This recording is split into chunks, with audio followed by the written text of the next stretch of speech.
Nananatiling kami ng simpleng mensahe na aming maunawaan at maipapamuhay at matatandaan, lalo na sa mga oras ng kalituhan. Patawarin niyo po kami sa mga kasalanan namin, aming Diyos. Ang mga kulang namin, inihiling naming punuan ninyo. At kayo po, ang tinig niyo, maging gabay, liwanag ng aming buhay. We ask you to speak to us powerfully. Use your servant only as your instrument. But may your voice be heard, O God. Lead us, heal us, encourage us, correct us. In the name of your Son, Jesus, we pray with thanksgiving. Amen. How do we make decisions? Araw-araw, meron tayong pasyang ginagawa. May maliit, may malaki. Merong napakahalaga, merong di naman ganong kalaki ang kahalagahan. Pero dapat pa rin tama ang desisyon. When we make decisions, first of all, get guidance from the written scriptures. Meaning the Bible. Salamat na lang, napakamahalagang general teachings and sometimes even specific teachings are in the Bible. Knowledge that comes from the Bible save us from ruin, from grave mistakes, and even push us to greater accomplishment. Psalm 119, 105, your word is a lamp to my feet, a light on my path. Siyempre, ang image rin ito ay isang taong naglalakad sa dilim ng gabi na maaari siyang makatapak ng ahas, maaari siyang matalisod, maaaring mahulog. At ang salita doon ng Diyos na nakasulat sa Biblia ay liwanag na nagsisilbing gabay sa kanyang dinaraanan. Para mga maliliit na footlight sa isang landas o kaya ay portable light, flashlight na dala-dala ng naglalakad. Ganun kahalaga na ito ay nakakatulong sa bawat hakbang na ginagawa ng tao. Psalm 119:99, I have more insight than all my teachers, for I meditate on your statutes. Nadadaig pa daw ng estudyante ang guro kung lagi niyang pinagbubulay-bulayan ang mga kautusan ng Diyos. So when you say scriptures, of course, you mean the Old Testament and even the New Testament that has been passed on to us. Especially, very powerfully, the teachings of Jesus Himself. Matthew 13:54, coming to His hometown, He, meaning Jesus, began teaching the people in their synagogue. And they were amazed. Where did this man get this wisdom? They asked. So nakakita sila, nakarinig sa Panginoong Jesus ng mga bagong anggulo ng katuruan, mga bagong husay, bagong galing, bagong kaliwanagan na hindi nila nakita, nadinig sa mga dati na nilang mga guro. Pero ang mahalaga dito, sinasabi that Jesus was primarily a teacher. Kaya ang tawag sa kanya, Rabbi.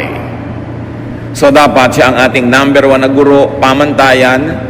Sinusukat natin yung mga nadidinig natin at nalalaman sa Old Testament, maging sa New Testament, sa pamantayan ng greatest teacher, the Lord Jesus Christ.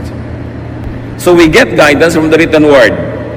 Dapat dala-dala mo ang Biblia mo, sa ulado mo, nasa computer mo, at para nananariwa sa iyong alaala ang mga principles, teachings,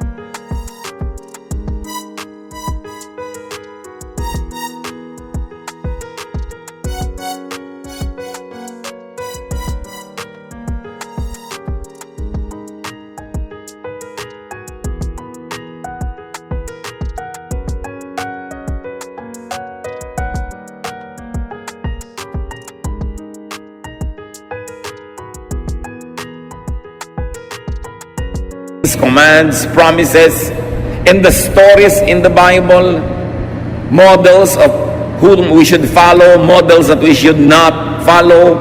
At pagbuo ang ating pagkakaunawa dito, malaki na ang pagkakataon na tama. ang magiging desisyon natin. Alam natin kung sinong hindi dapat tularan, sinong dapat tularan. Alam natin kung ano ang mga pamantayan na ibinigay sa atin. Napakahalaga nung nakasulat. At dahil nakasulat, hindi na napapalitan, kaya hindi pa bago-bago. Pwedeng asahan. Bukod dyan, you get guidance from the spiritual scriptures.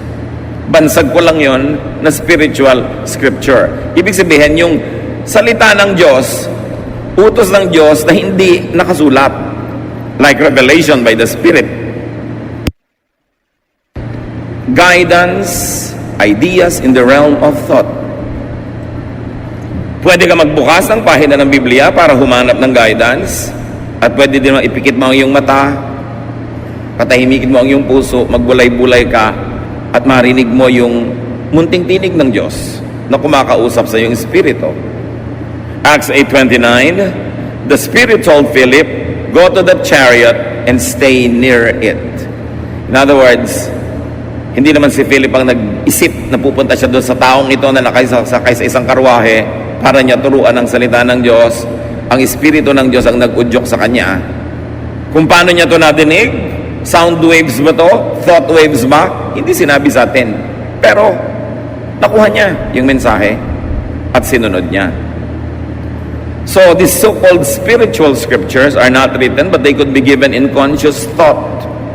Paggising ka, mulat o nag-iisip, they come in inspiration, realization, enlightenment, kaliwanagan. Ibang iniisip-isip mo, binubulay-bulay, tapos biglang nalaman mo. Biglang nagagap mo, nakuha mo yung ideya, kaiisip mo. Conscious. Acts 13:4, the two of them, sent on their way by the Holy Spirit, went down to Seleucia and sailed from there to Cyprus. So maaaring gusto mong pumunta doon pero nakasara ang pinto. Gusto mong gawin yon pero hindi pwede. Napag-isip-isip mo, ayaw ipagawa sa akin ng Diyos. So sa pag-iisip, sa pagbubulay-bulay, sa pananalangin, nahahayag sa iyo ang kalooban na hindi naman nakasulat sa Biblia. Kasi alam nga namang lahat ng gagawin mo, hanapan mo ng nakasulat. Ano kayang iluluto kong putahe ngayon? Anong kulay ang isusuot kong damit bukas? Sinong pakakasalan ko? Bibili ba ako ng bahay o hindi? Anong negosyo ang maganda? Wala ka naman makikitang exact verse na para sa'yo.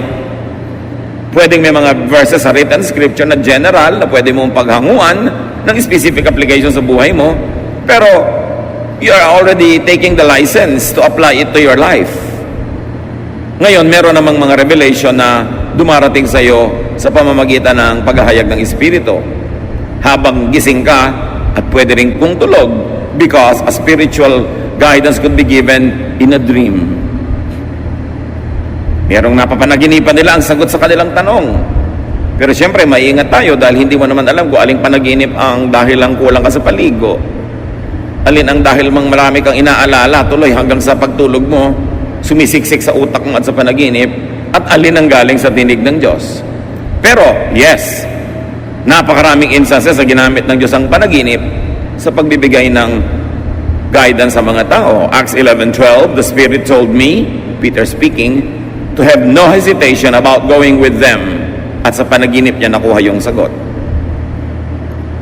Kasama siyempre sa spiritual scriptures ang discernment, pakiramdam, yung wala kang basihan na conscious, na intellectual reason, pero nararamdaman mo. So may pakiramdam, kaya dapat ang tao marunong makiramdam. How else do you make decisions? Get guidance from what we call the practical scriptures. Meaning, practice, action. What happens? Yung mga nagaganap. Tuwing aalis ka, lagi na lang umuulan, parang ayaw kang paalisin, makakaramdam ka. Tuwing meron kang gustong gawin, parang may humahadlang sa'yo, kailangan lamang maisip mo, sino bang humahadlang sa akin? Ang Diyos ba o si Satanas? Tuwing gusto mo magturo ng Bible, laging sumasakit ang ulo mo, pero sa ibang araw, hindi sumasakit ang ulo mo. So, baka si Satanas yan, kasi ayaw kanya maging teacher. O baka may life habit ka na tuwing oras ng pagba-Bible study, doon ka talaga sumasakit ang ulo dahil may iniinom ka palang gamot o meron ka palang kulang sa tulog the day before. You've got to look at all those. Yung practical reasons, spiritual reasons, and scriptural reasons, titimplahin mo ngayon para makagawa ka ng desisyon. But when we say practical scriptures, we mean supernatural direction or intervention. Yung malinaw na yung nagaganap sa paligid mo in practice, in action, ayun ang kalooban ng Diyos para sa iyo. 1 Kings 17, 2-4. Then the word of the Lord came to Elijah. Leave here, turn eastward, and hide in the Kerith ravine, east of the Jordan. You will drink from the brook, and I have directed the ravens to supply you with food there. So, paano naman nadinig ni Elijah yung boses? Hindi sinabi sa atin kung voice waves o thought waves. Pero ang mahalaga, mayroong supernatural intervention. Tagtuyot, pero doon may bukal na may lumalabas sa tubig. So, malalaman nung, dito nga ako gustong patirahin ng Diyos ngayon kasi may tubig. Tapos, wala namang pagkain doon, nasa gitna ng kawalan. Pero may mga uwak, mga ibong mandaragit, magnanakaw ng mga pagkain ng may pagkain, hindi ang dagit-dagit nila. Pero itong mga ito ang nagsusupply kay Elijah ng pagkain. Dumadating sila, may dadalang pagkain. Can you imagine itong ibon, hindi niya kinakain yung pagkain. Nandun na sa kanyang tuka. At iiwan pa niya para sa propeta. So alam mo, this is a supernatural intervention. Dahil hindi naman natural na nangyayari ang ganitong mga bagay. So clear, ito ang gusto ng Diyos. Plus, i-refer mo pa sa written scripture na ang ginagawa naman ni Elijah tama, ayon sa nakasulat na kalooban ng Diyos. Therefore, you can assume that what is happening is really God's will. Then where else do we get guidance? We get guidance from the common scriptures. Yung mga karaniwan, hindi himala, hindi revelation, hindi panaginip, hindi nakasulat sa Bible, what we call natural scripture. Like knowledge. May knowledge ka naman Sabihin, Pastor, ano po bang gagawin ko? A, B, o C? Isipin mo, mag-isip ka sa palagi mo, anong pinakamabuting gawin? Nung inisip-isip ko po, B. Di yun ang gawin mo, kaya ka nga may isip. Lalong-lalo kung hindi mo mahanapan ng scripture na ilalapat, na written scripture. Hindi ka pinapapanaginip, walang spiritual scripture. Wala ring practical scripture kasi hindi naman nanghihimasok ang Diyos sa mga nangyayari sa buhay mo araw-araw para malaman mo talaga kung sa Kanya gustong pumunta. So anong gagamitin mo? Mag-iisip ka.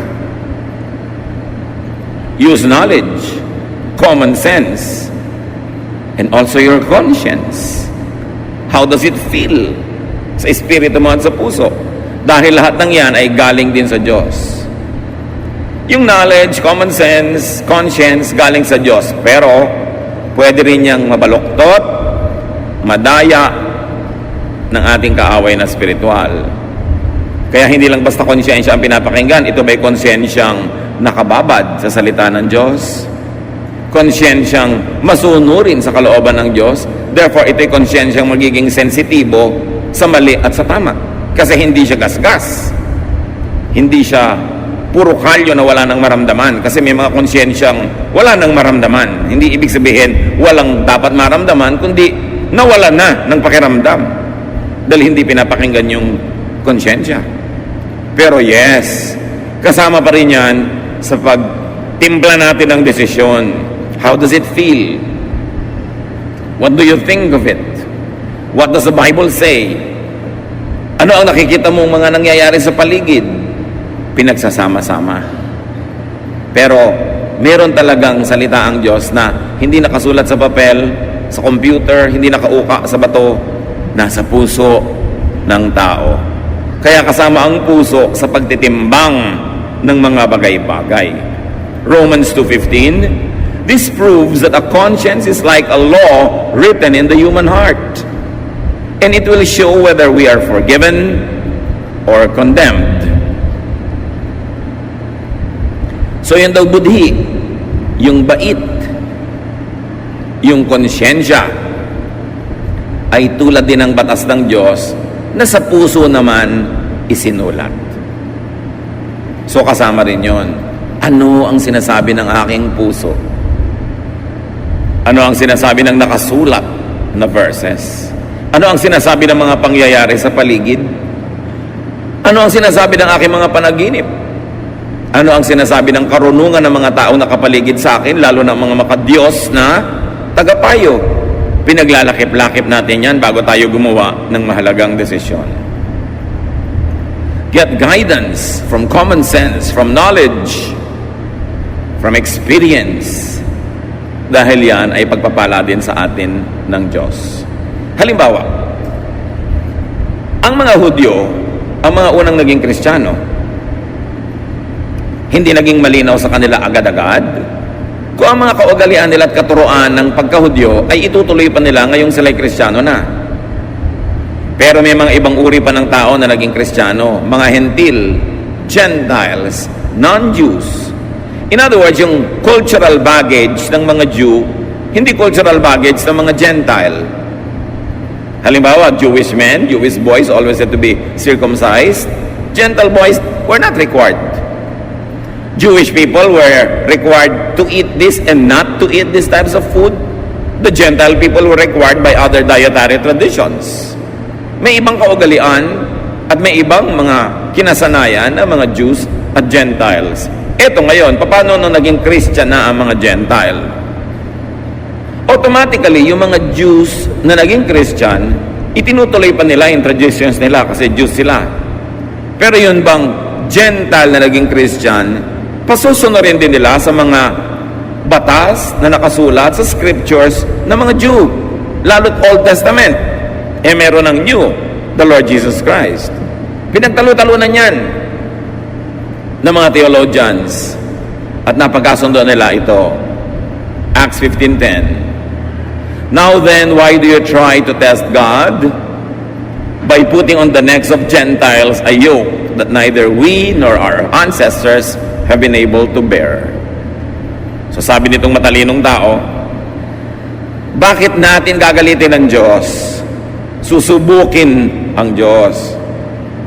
Sa pamamagitan ng paggigiit natin, pagpipilit, na yung mga napakahihirap natin mga batas at tradisyon na tayo nga hindi natin masunod at hindi rin nasunod ng mga ninuno natin, ipapamana natin at ililipat at pipilitin pang sundin ng mga Gentiles sa naging Christian. Hindi pa ba sapat na maging Christian na lang sila? Huwag na silang gawing Hudyo.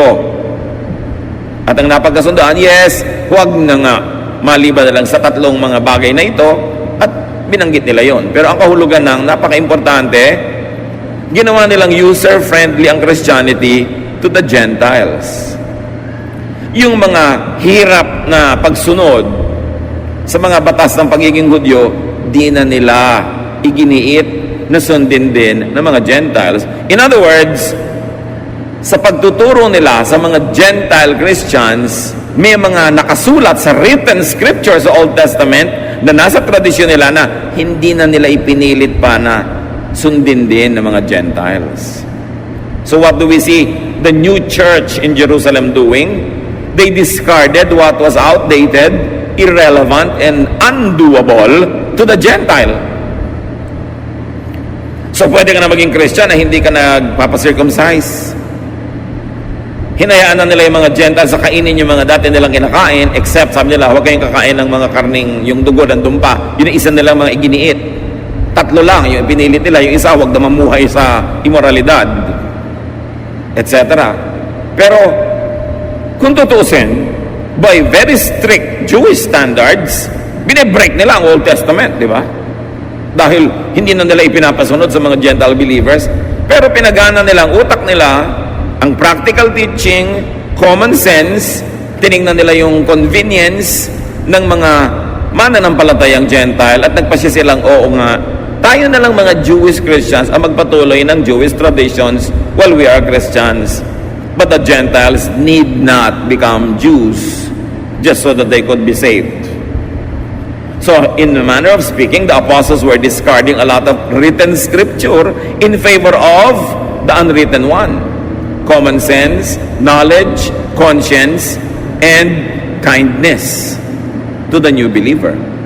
Hindi sila nagpakamatay, pumatay, at ng gera para igiit yung written scripture na sa culture and lifestyle of the new believers, wala namang ugat, walang pinag-ugatan, hindi kakapit, at wala namang kahulugan. Yun na lang pinakakonte ang itinira nila para yung mga Kristiyanong Gentile hindi na sila mabigatan tulad ng bigat na dinala ng Israel na sila na rin ang umaaming di naman nila na kayang dalhin. Saan pa tayo kukuha ng mga basihan ng pagde-decide? Among the common scriptures, nature. Kailangan marunong ka rin makinig sa nature dahil Diyos ang lumikha niyan. Luke 12:54, He said to the crowd, "When you see a cloud rising in the west, immediately you say, it's going to rain, and it does." Yan ang sabi ng Panginoon. Pag nakakita kayo ng senyales sa himpapawirin na may ganitong uri ng ulap, alam niyo uulan, at uulan nga. So ibig sabihin, kung nagbabala kayong mamangka, magbiyahe, maglakbay, huwag nyo na ituloy kasi uulan. Or ituloy nyo pero maghanda kayo na mababasa kayo sa daan. So, Pastor, ikakasal po ako, gusto ko maging June bride. Gusto ko po garden wedding. Iha, tag-ulan. Ano ba ang trahe de boda mo? Kapote? Hindi po, yung may mahabang-mahaba pang ang buntot. Kakalad ka rin may putik dahil gusto mo garden. Ipag-pray po natin, di po ba mabait si Lord? Ikaw mag-pray mag-isa mo. Tag-ulan, hindi ko sasabihin sa Diyos na huwag niyang paulanin kasi tag-ulan eh. So kahit anong dasal ang gawin mo, ano yung faith mo at binaha yung kasal mo, huwag ka magtampo sa Diyos because you must listen to nature. God is the author of nature. Kahit ka pastor, kahit ka banal, sumakay ka sa barkong sira, lumubog, mamamatay ka. Hindi na dadaan sa kabanalan yung lulutang ka sa tubig. Dahil sabi ng gravity at ng law of buoyancy, lulubog ka. When your weight is greater than the weight of the water that your body displaces. So, lulubog ka. You've got to respect nature. Huwag mong daanin sa dasal. Huwag kang humingi ng himala. Sumunod ka na lang sa nature. Magpakasal ka ng Pebrero, bihirang umulan. At kung talagang sure ka, ayaw mong mabasa yung mga entourage mo, edi indoors, ba't makailangang garden pa? Proverbs 6:6, Go to the ant, you sluggard, consider its ways, and be wise. O sabi din sa Proverbs, tingnan mo yung mga langgam. Matuto ka sa kanila. Ang liit-liit ng utak niyan kasi ang liit niya. Yung utak mo ang laki. Pero dapat matuto ka. Yung mga langgam, pag tag-araw, doon sila nagtatrabaho, doon sila nangongolekta ng pagkain nila, iniimbak nila, para pag nagtag-ulan, nandun lang sila sa mga lungga, tahimik sila. So dapat din, iayos mo ang ginagawa mo ayon sa panahon, sa seasons. Hindi mo makikita sa scripture kung kailan ang magandang date ng pagpapakasal, pero makikita mo sa nature kung ano yung date na bagay sa motif ng kasal mo. Luke 21:29-30, Look at the fig tree and all the trees. When they sprout leaves, you see for yourselves and you know that summer is near. Kahit sa puno, makakabasa ka ng mensahe ng Diyos. Malapit na magtagulan, malapit na magtaginit. Pag wala ng dahon ng puno ng siniguelas, alam mo na kung anong panahon. Pag nagpupulahan ng mga ponsetya, alam mo mangyayari. Nandun yun. Isa pa na pa rin pagkuhanan ng guidance, common scripture, science. The most useful and practical science, physics. Then you can also learn from chemistry, biology. Medicine comes from that, from a lot of chemistry and biology. May sakit po ang nanay ko, ipag-pray natin. Pinainom mo naman ng gamot. Hindi po, ipag-pray na lang natin. Painumin mo na ng gamot. Ipadoktor mo. May pinaghihimalaan. Paano kung hindi paghimalaan ng nanay mo? Di gamitin mo yung natural, available, scientific way para siya gumaling dahil Diyos din naman ang nagsulat ng mga laws of science. 2 Kings 20:7, merong haring mamamatay na. Then Isaiah said, Prepare a poultice of figs. They did so and applied it to the boil, and the king recovered. Mamamatay na yung hari, yung pala ang gamot lang naman konting mga dinikdik na mga dahon-dahon na itinapal, gumaling. Propeta to ha, hindi niya pinagdasal. Pinagdikdik niya ng dahon because alam din niya yung science of medicine. So kasama sa pagde-decide yun. Ipapagamot po ba namin ang nanay namin o ipapapray? Di gawin mo pareho. Pero ipagamot mo kasi yun ang sinasabi ng pinakamababaw, pinakauna na pangangatwiran, yung natural. Why go against natural law when you can follow the natural law? Si Timothy, laging sira ang tiyan. Sinabi ba ni Paul, manalangin ka? No. 1 Timothy 5:23, stop drinking only water and use a little wine because of your stomach and your frequent illnesses. So anong payo ni Paul? Puro tubig kasi pinag-iinom-inom mo, baka may mga butete pa at mga kitikiti. Tumigil ka muna ng uminom ng tubig. Ang inumin mo muna wine kasi may alcohol yan, content, mayroong medicinal content yan, makakabuti sa'yo. So dapat marunong tayong sumunod sa science. Another common scripture that you can ask you to help make your decision is your heritage. Kaugalian, tradisyon, na maraming mga bagong born again Christians gusto agad itapon lahat ng tradisyon. Parang wala namang matututunan mula doon. Ang tagal-tagal bago nabuo ng ating mga ninuno ang kanilang mga kaugalian, trial and error through hundreds, maybe thousands of years. Surely may pakinabang ka dyan. Job 8:8-10, ask the former generation and find out what their ancestors learned. For we were born only yesterday and know nothing, and our days on earth are but a shadow. Will they not instruct you and tell you? Will they not bring forth words from their understanding? So ano ang payo kay Job? Hindi mo naiintindihan ang nagaganap sa buhay mo? Hindi mo alam ang sagot sa mga tanong mo? Ba't di mo tanongin lang yung mga ninuno? Para malaman mo kung ano yung nalaman na nila nun pa at alam na nila, para huwag ka nang mapagod na mag-aral pa ngayon. Papunta ka pa lang, pabalik na sila. At yun ang halaga ng payo ng matatanda. 20 anyos ka, may kausap kang 80 anyos, imagine 4 times sa buhay mo na yung naibuhay niya. Surely may maituturo siya sa'yo. Kailangan pahalagahan mo yon. Sabi niya, pag tinanong nyo ba yung mga ninuno nyo, hindi ba sasagutin kayo? Paano ka naman po tatanungin, namatay na?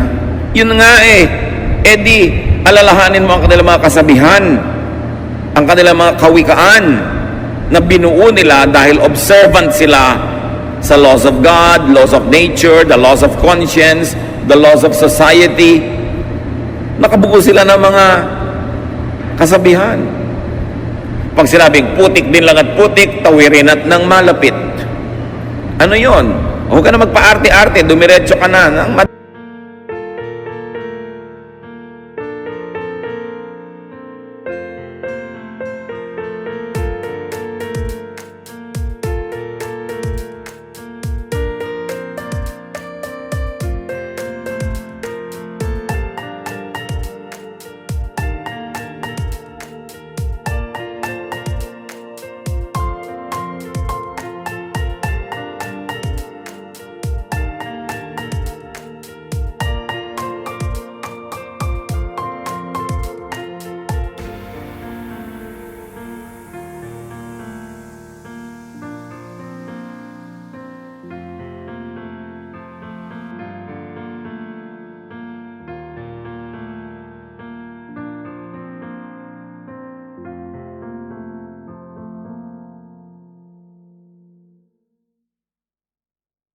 Dali at matapos. Pag sinabing ang naglalakad ng matulin kung matinik ay malalim, hindi na maintindihan ng mga tao ngayon kasi lagi silang sapatos o tsinelas. Pero nung araw, nakayapa ka mga tao, mas mabilis ka maglakad. Pag nakatapa ka ng tinik, mas malalim ang baon. Kaya sabi, pag naglalakad ng marahan, kung matinik ay mababaw, ibig sabihin kung dahan-dahan ka, hindi ka pa dalos-dalos, magkamali ka man, konti lang. Bakit nakakalimutan natin yung mga proverbs, mga kawikaan, mga salawikain? Ang tagal-tagal bago yun nabuo ng mga ninuno natin. Kaya mahalaga, may connection ka sa past. Nakikinig ka sa matatanda. Pagka ayaw ng lola mo sa nanliligaw sa'yo, 99% tama ang lola mo. Sa dami na, nang nakita niya naman nagligawan, nagpakasal, mga naniwala, na denggoy, na 1, 2, 3, alam na niya. Kaya makikinig ka. Hindi ko mo gwapo yung naliligaw sa'yo, gustong-gusto mo na, pero yung mga matatanda sa pamilya nyo, ayaw nila. May dahilan yun. Kung di man alam ng utak nila, meron silang pakiramdam. Ayaw mo bang pakinabangan yung alam nila? Hindi mo sila papakinggan, gusto mo, sarili mo lang ang sundin mo. para magkamali ka. Ang dami na kasi nagkamali sa buhay ng mga ninuno natin, sila mismo nagkamali, kaya alam na nila kung ano mga landas ang dapat iiwasan. Kasama rin sa common scriptures na matatawag, history, ang kasaysayan natin. Kaya hindi marunong mag-aaral ng history, hindi marunong magtala, hindi marunong matuto sa mga nakasulat na may tendency na ulitin nila ang pagkakamali ng mga nagkamali na. Esther 6, 1-2. That night, the king could not sleep. So he ordered the book of the Chronicles, the record of his reign, to be brought in and read to him. Hindi makatulog ang hari. Sabi niya, ipadala nga dito ang volume ganito, chapter gano'n ng history natin. At nag-review siya. Pinakinabangan niya ang hindi niya pagkatulog. At meron siya mga na-discover doon na mga dapat ituwid, mga dapat gawin na hindi pa nagagawa, na ituwid niya. Kasi, nire-review niya ang history. Where else do you get guidance? Aside from the written Word of God, the Word of God written in our hearts, the Word of God that is in our conscience, the Word of God that is in the counsel of wise people. Get guidance from your people's scriptures. Na binabanggit na natin kanina. Ang Proverbs, mga kasabihan. Sa Bible, nandiyan ang Proverbs sa mga Jews. Proverbs sa mga ninuno nila. Meron din tayong Proverbs. At hindi masama, hindi labag sa kalooban ng Diyos na pakinggan din natin ang ating mga Proverbs. Masyado kasing glorified kasi nakasulat, canonized, authorized yung Proverbs sa mga Jews nandun sa Scripture. Pero meron din tayo. Pakinabangan mo rin yun. Yung mga tradisyon, values of your people, the collective consciousness of a nation should be available to you when you need counsel. Anong ginawa ni Solomon? Dahil matalino siya, Ecclesiastes 12, 9-10, not only was the teacher wise, but he also imparted knowledge to the people. He pondered and searched out and set in order many proverbs. The teacher searched to find just the right words, and what he wrote was upright and true. So bukod sa matalino si Solomon na lumikha siya ng mga salawikain niya,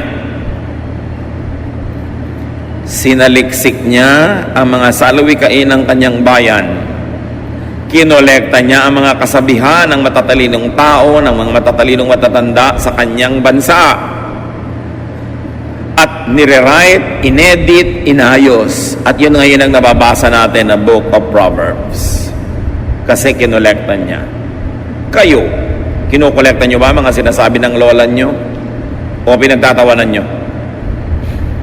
Kung galing kayo sa mga bayan-bayan, kung saan-saang sulok ng bansa, kinokolekta nyo ba yung mga kasabihan ng matatanda? Kasi maraming matatanda, sumasakabilang buhay na, pag inilibing sila, kasama sa libingan, ang kanilang mga kasabihan, kung hindi nyo na naisulat, wala nang makakaalam. Daang taon, libong taon bago na-develop yung mga ideas na yon. Alam nyo yung latik na inilalagay sa suman at sa bibingka, yung napakasarap na mga butil-butil na mga inilalagay sa ibabaw ng kakanin. Siguro sa isang dakot na latik, kailangan mo mga 10 nyog para mo gatain. At yung gata, lulutuin mo, ang matitira lang, yung latik na yon. Ganun ang mga kasabihan. Sa konting kasabihan, ang daming karunungan, pag-iisip, pagbubulay-bulay, trial and error ang nasangkot bago nabuo ang mga kasabihan. Tapos mawawala lang dahil namatay yung matatanda. Dapat ingatan. Dapat buuin. Your people's scriptures include living treasures, our elders. Makinig ka sa magulang, sa lola, sa mga tiya. Kahit ayaw mo nung sinasabi nila, pakinggan mo, pag-isipan mo, dahil lalo't kamag-anak ka nila, mahal ka nila sa buhay, magpapayo pa sa'yo, yan ang ikasasama mo. Alam nga naman sabi ng matatanda sa meeting, halika, payuhan natin yung pamangkin natin ng ikasasama ng buhay niya para magkawasak-wasak siya. Meron kayang ganun? Dapat mo pakinggan. Proverbs 1:8-9, "Listen, my son, to your father's instruction, and do not forsake your mother's teaching. They are a garland to grace your head and a chain to adorn your neck." So ang imagery dito, mga athletes na nananalo sa mga timpalak, mga manunula, mga namamalagtas, mga tumatakbo, mga kumakarera, na kung nanalo, binibigyan ng bulaklak, inilalagay sa kanilang ulo, o mga dahon-dahon, tulad na nasa ulo ng mga makata, o mga bulaklak, o mga medalyang isinasabit sa kanilang leeg. Sabi dito, yan ang halaga ng payo ng magulang. Makinig ka sa tatay mo, makinig ka sa nanay mo, or their equivalents in your life. Kasi makakatulong yan sa buhay mo. So, ilan na ang pagmumulan ng ating karunungan para matimpla natin kung anong gagawin natin sa buhay? The written scriptures, the spiritual scriptures, that's in your heart, your conscience, your knowledge, natural knowledge, sciences, discernment, mga kasabihan, ipapanalangin mo pa, tapos may gagawin ka pa. Di ang dami, sasalain mo siya. Para yung makakalampas lang sa salaan, ang pahalagahan mo. Sa dinami-rami ng written words, sa dinami-rami ng spiritual guidance, mga nangyayari sa paligid, filter everything with Solomon's teachings on meaninglessness. Kung merong salaan ng Old Testament, kung saan mo dapat salain ang mga katuruan, at doon mo sukatin kung mabuti sa iyo, makakasama ba sa iyo, pumunta ka doon sa nagsulat na pinakamatalino sa lahat, si Solomon. So Solomon should be a standard. So sabi ng nanay ko, sabi ng konsyensya ko, sabi ng paligid, sabi ng scripture, sabi ng Old Testament, sabi ng ganitong epistle, sabi ng panahon, sabi ng weather, sabi ng science, ano nga lang sabi ni Solomon?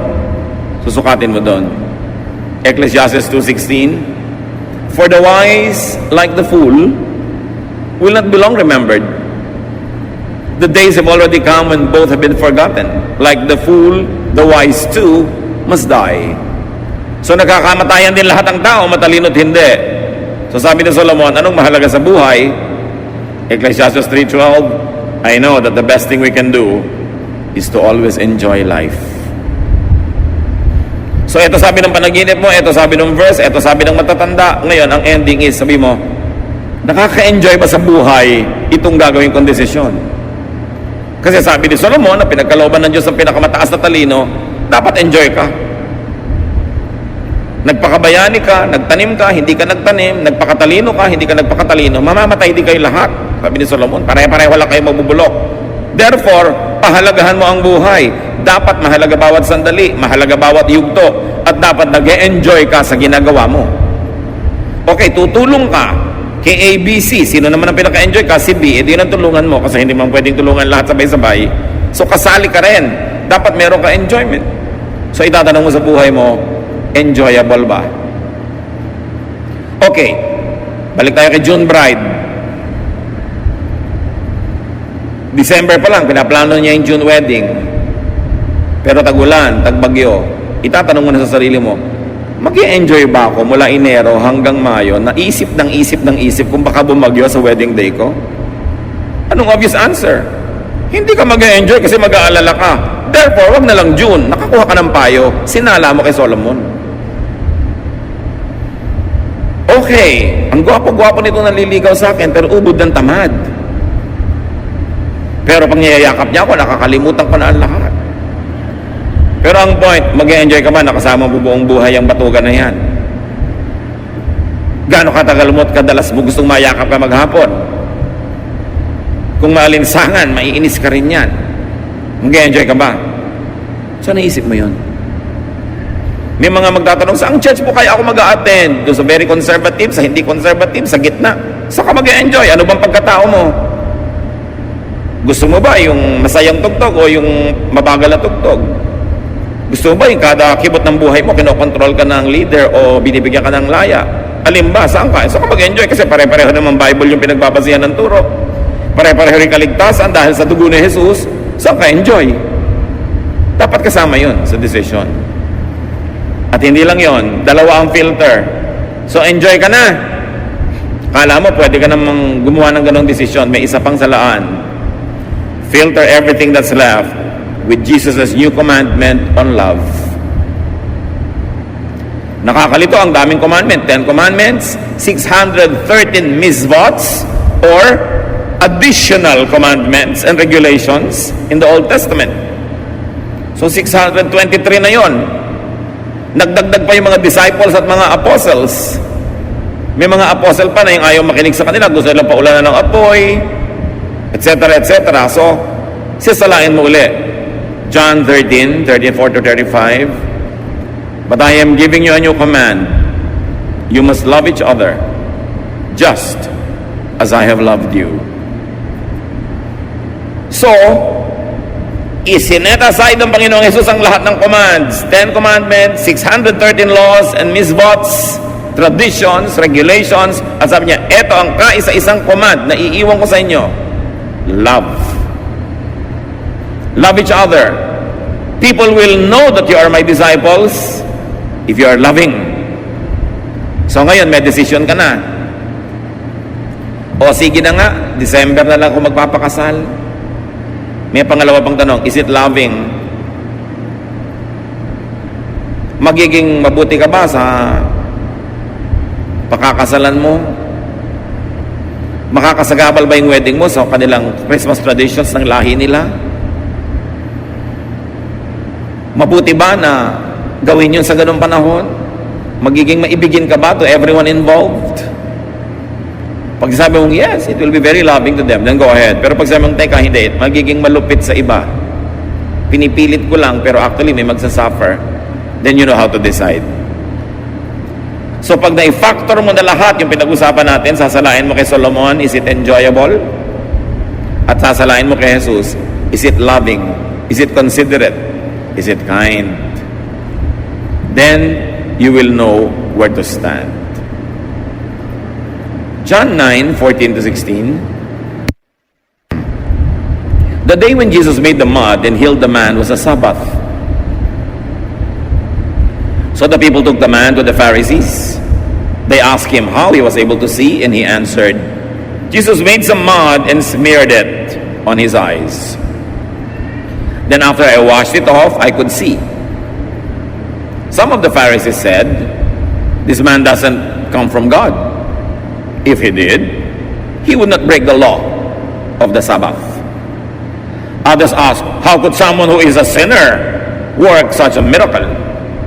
Since the Pharisees could not agree among themselves, etc., etc.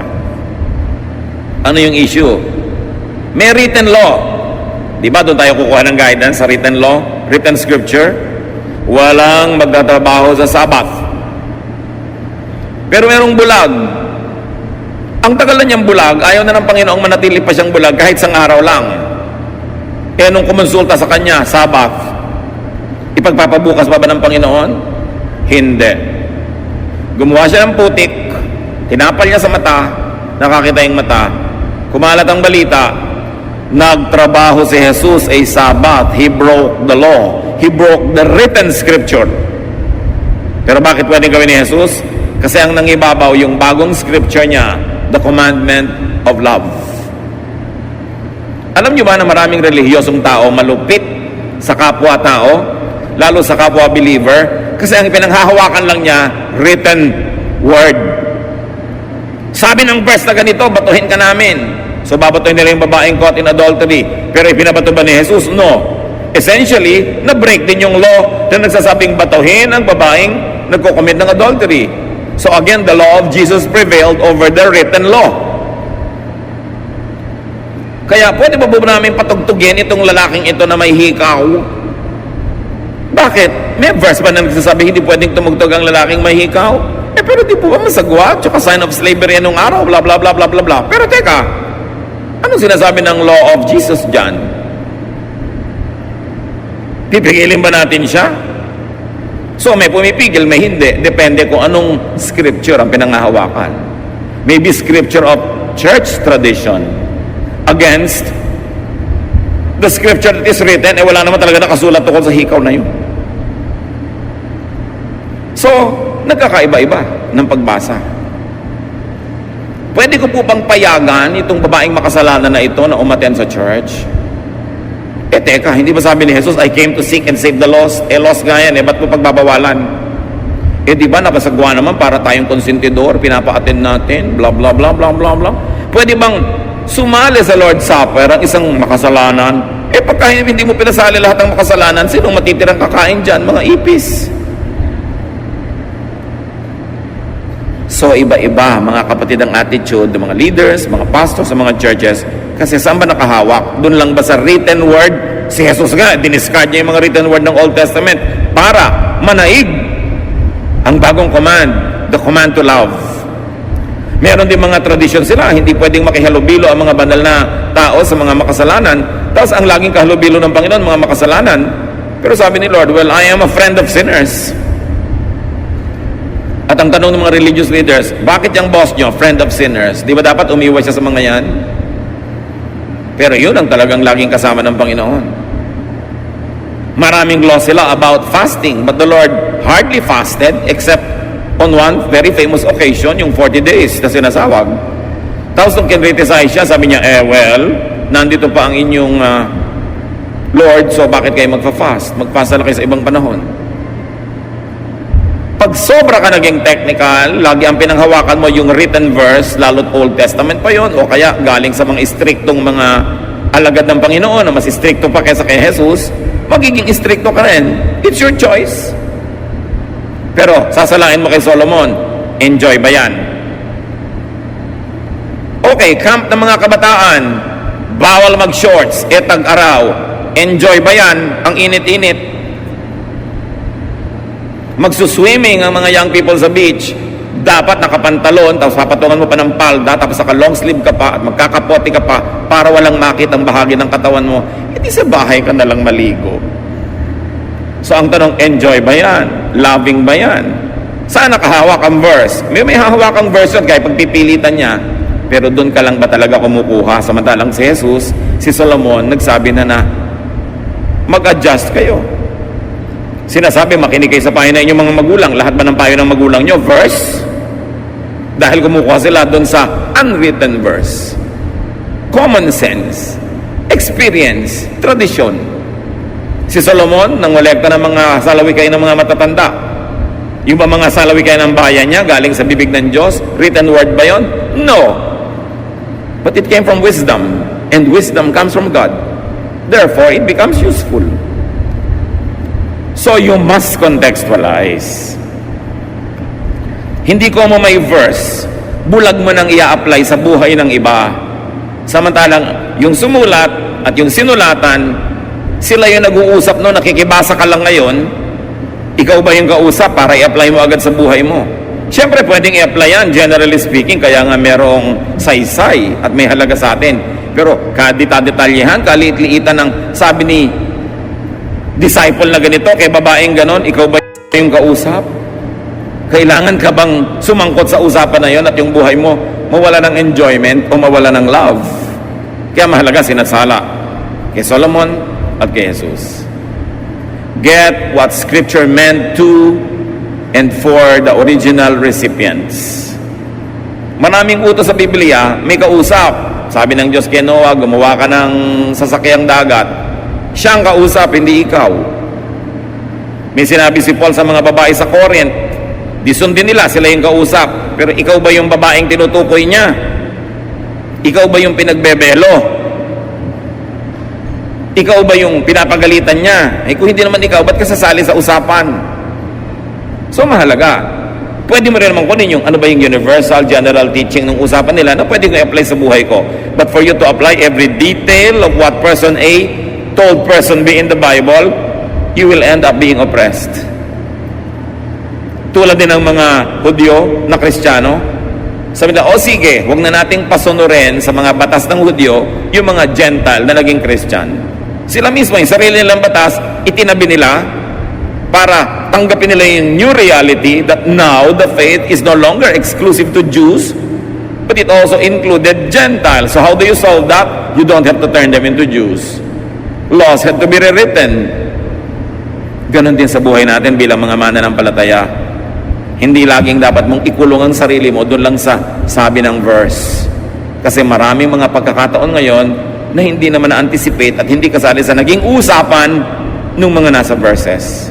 Kaya tayo may common sense, may loving sense, at merong sense of enjoyment of life. Put all of this together, pray about it, and you will be in a better position to make decisions. Ama namin sa langit, salamat dahil involved kayo sa buhay namin. Ayaw nyo kami magkamali, although hindi nyo naman laging diretsahang kinakausap. So turuan nyo kami na magbase ng karunungan at mga desisyon sa iba't ibang mga pinagkukunan ng karunungan, pangunahin na yung nakasulat na scripture. But teach us also